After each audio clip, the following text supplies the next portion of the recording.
verset, Surat 35, Surat al-Fatir, le Créateur, verset 24, qui dit qu'il n'y a point de communauté à laquelle nous n'avons envoyé d'avertisseurs. D'accord.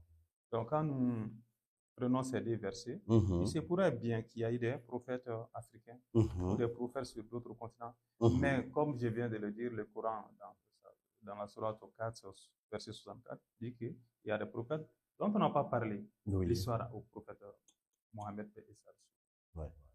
Donc, ça prouve quoi? Certainement, il y a eu des prophètes noirs.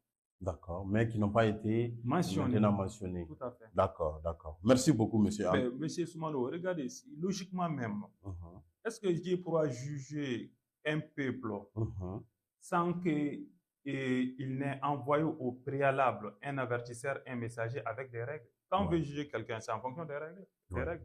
Et pour que un peuple puisse découvrir ces règles-là, il faut un messager pour leur parler de ces règles. C'est ça la logique. Oui, c'est ça la logique. D'accord, d'accord. Merci beaucoup, M. Anne. J'ai bien compris cette question. Maintenant, nous allons revenir avec le livre, les récits des prophètes. Et des femmes bénies d'Allah. Et des femmes bénies d'Allah. Maintenant, est-ce que lors de l'édition de ce livre, ou lors de l'écriture, vous avez eu des difficultés? Si oui, lesquelles? Lors de l'écriture, ce n'est pas un travail facile écrire dans une société où vraiment les occupations sont très élevées. C'est pas facile, donc il faut se donner du temps. Oui. Il faut être isolé. Oui, il faut être isolé. Être isolé, c'est pas facile. Et pour pouvoir écrire, il faut beaucoup lire. Oui.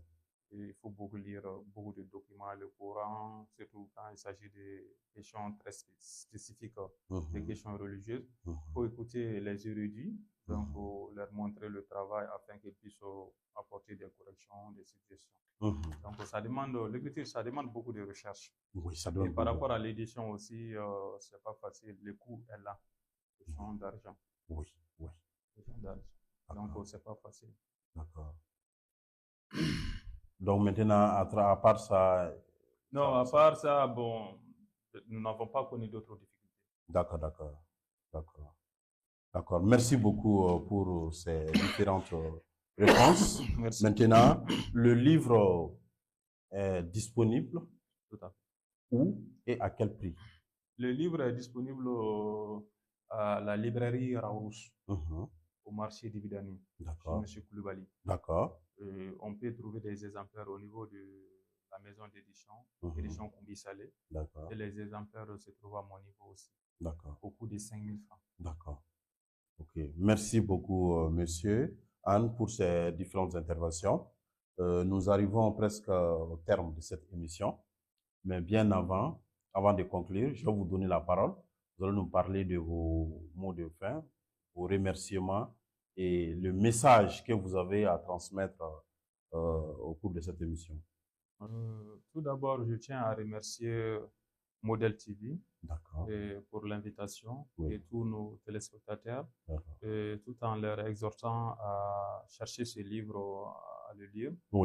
Parce que c'est un outil pédagogique, un outil conçu de façon précise et dans un style accessible aux enfants. Et tous les grands-parents, tous les parents, même qui souhaitent enseigner ces valeurs-là de façon succincte à leurs enfants, cet ouvrage est bien indiqué. Donc, ça facilite leur tâche. Pour terminer, je prie Allah, subhanahu wa ta'ala, de faire de ce mois béni un mois de paix et de nous ramener surtout la paix sur toute l'étendue du territoire malien. Et que ce soit un mois qui nous permet de renforcer notre foi. Surtout dans le cadre familial, d'enseigner les valeurs islamiques aux jeunes. Merci. Merci infiniment, M. Anne, pour cette intervention. Ainsi prend fin notre émission d'aujourd'hui. Nous étions en compagnie de Amadou Anne, qui vient de faire paraître son livre, Les récits des prophètes et des femmes bénies d'Allah, un héritage pour vos enfants. C'est un livre qui a été publié chez Koumbi Salé et disponible à la librairie Larousse et également chez l'auteur au prix de 5 000 francs. Nous vous donnons rendez-vous pour un autre numéro, Inch'Allah, toujours sur Model TV. À très bientôt.